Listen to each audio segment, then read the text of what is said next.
Hi, I'm Liz with the Missouri Star Quilt Company, and today I'm going to show you how to make 2-at-a-time quilts. Whether you have twins on the way or you're getting a little bit of FOMO because you're making a gift and you kind of want to keep one for yourself, or any other reason you want to make 2 of the same quilt, I'm going to show you how today, using Jenny's Easy Carpenter Star, I'm going to make it a little bit smaller and a little bit different. But stick with me and I'll show you how it's done.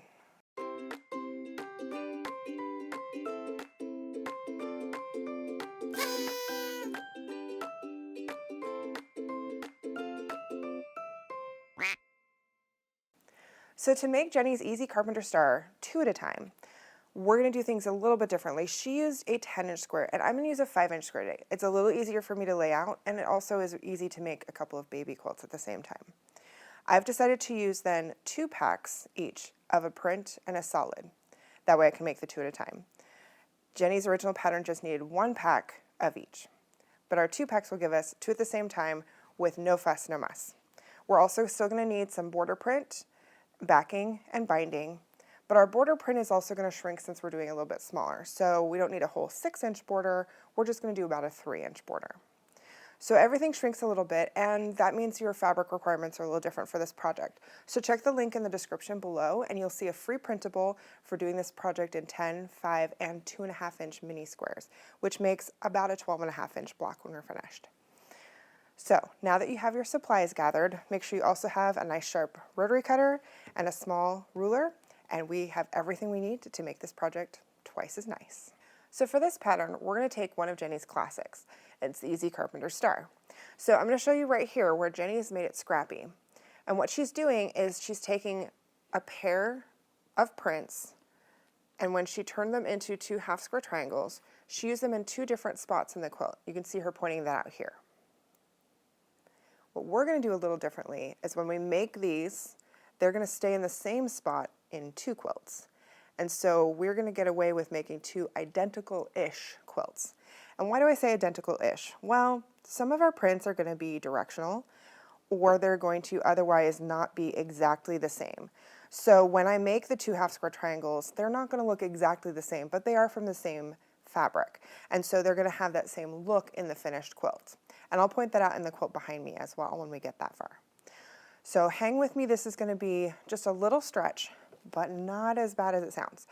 In fact, it's even easier because once you set your placement, you don't have to move anything at all. So the first thing we're going to do is draw a line on the back of one of these half-square triangles.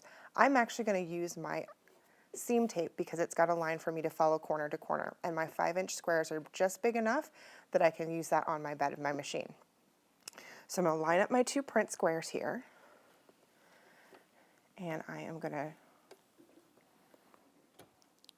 just stitch on either side of that line. So I want to line up the point with this black line, and then I'm going to be stitching down what's essentially the red line. So we can just stitch down the line.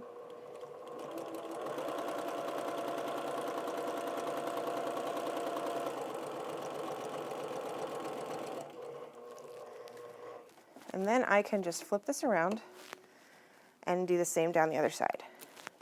Now, obviously, I'm only showing you this one set of prints, but you can assembly line this and do all of your prints.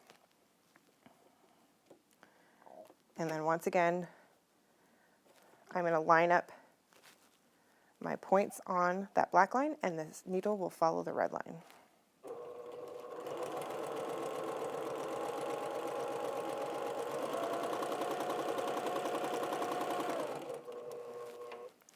So you're going to do this however works for your brain. If your brain says, I need the line to follow, draw the line. No big deal. I actually like taking the little bit of a shortcut to not draw the line. But that's just my personal preference. So now you can see I've gone on either side of the line. I'm going to now take my ruler, and you can see a little bit better on this side. I'm going to take my ruler and slice between these 2.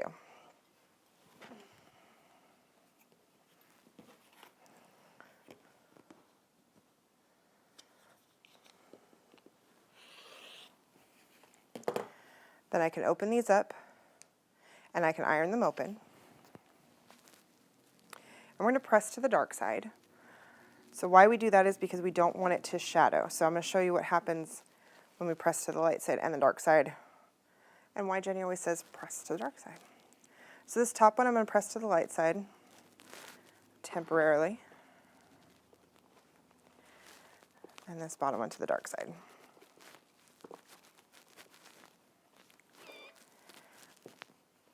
And you can kind of see the shadow of the background material through the light colored print. And that's why we actually will focus on going to the dark side, because here, no shadow. So I'll go ahead and press that instead to the dark side. And I'm going to do that from the back. This happens all the time where I get fast and I just kind of press it however I want to willy-nilly. And there's no quilt police, so it's not a big deal, but this is why we do it this way. Just kind of give it a little nudge. Okay. So now, remember in Jenny's version, what she did was put 2 blocks in a couple of spots. And we can do that if you're just doing the one, you just needed the 1 pack of each, go for it. But since we're doing 2 at a time, I'm going to stack these together and put them in place. So when it's time for us to assemble, everything is going to be in the same spot. And remember I said it was identical-ish. Why did I say that? Well, let's look. These rainbows are right side up.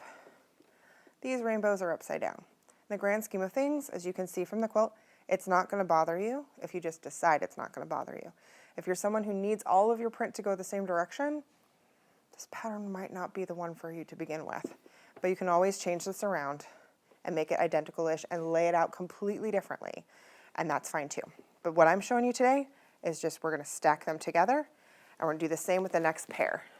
So as I pick out another pair, let's say the blue and a pink, I'm going to make the half square triangles, and I'm going to stack them in the same space so that they just lay together everywhere I go. So I'm going to do that with all of the half square triangles that are print on print and all the half square triangles that are print with solid. And I'll meet you back here in just a second.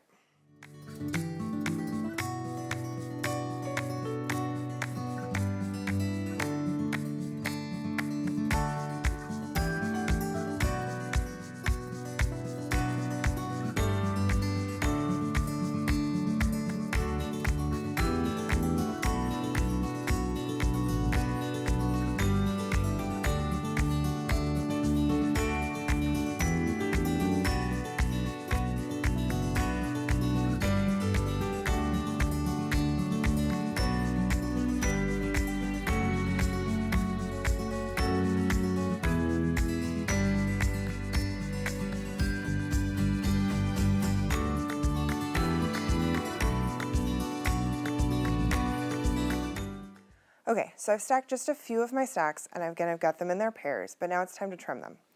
Now, yes, you can go wild and not trim them, and they'll kind of sort of go together, and that'll be great. But one thing that I've learned is that actually trimming them, while it's kind of a pain sometimes, is actually much easier for future me, and future me always thanks past me for doing this. So let me show you how to do this with just a regular 10-inch ruler, because maybe you don't have one of the fancy squaring up tools. So what I'm going to do is I'm going to find one of the 45-degree lines on there, and I want to trim this down to 4.5. So I'm going to lay that on my seam because I need that to be straight. And I want the 4.5 to at least be right on the edge. So you can see here I'm going to just take off that pinked edge, which is great, and just a little bit on all these sides. So now that my 4.5 fits on my square, and my diagonal line is on my seam, I'm going to hold this nice and tight, and I am going to cut off that corner. Now, I like to do one side at a time because you can do 2 sides, but for me, I always end up twisting it, so I'm just going to do one side at a time and keep turning. So as I turn, now I need the 45 to line up on this side. I've got the nice straight edge that I just cut, so I will line that back up, my 45 and my straight edge. If you prefer always just going away from you, just cut on this side. I'm going to cut along the top. Especially when I'm sitting, I feel like that's when I am safest. So just a little bit, and I will keep turning and keep turning my ruler as I go. Now I've got those two, so I can turn it back again. I'm going to line my 4.5, line up on those 2 straight edges I have already cut. So you can see it's right there along the edge. And some people asked, does it have to be on, outside, inside? You can see for me, it's just kind of right along the edge. I don't think it matters that much. It's something like a 1/64 of an inch. It's a couple threads. So you don't have to be that specific about it. Just make sure it's pretty close. And again, I'm going to hold this and just slice that top little bit off. And I'm close my blade every time and just taking that little bit off. So I'm going to do that to all of these. And then I'll come back and show you how the layout works to do our 2 at a time Carpenter star.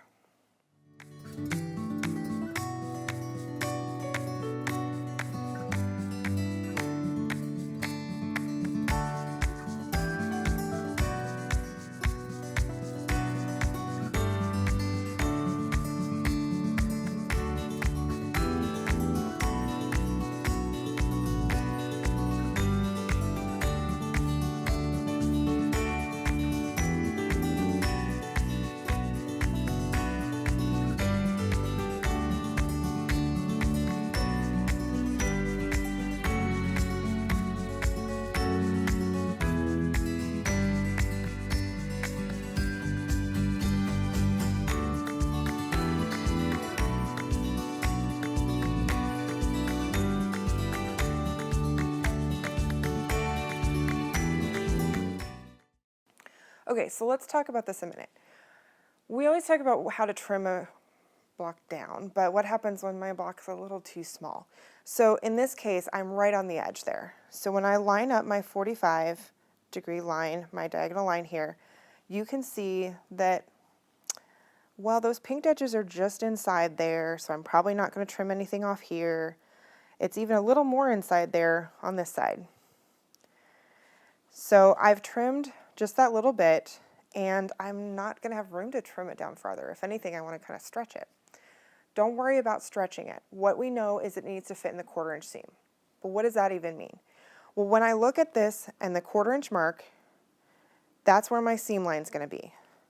If my little pinked edges are a little shy of a 1/4 inch, no big deal. I am still going to fit in the 1/4 inch seam. So that stitch line is going to be fine. If someone goes to open up your quilt to check your seams to make sure they're all a perfect 1/4 inch, they are not your friend and they don't deserve your quilt. So I'm just going to keep stitching and not try to stretch. I'm just going to kind of trim down where I can and where I can't. I'm just going to make a note of that, and remember, if I have that pinked edge, I'm going to use that as the 1/4 inch because that's how big that square is. So keep going and I'll show you how to lay this out.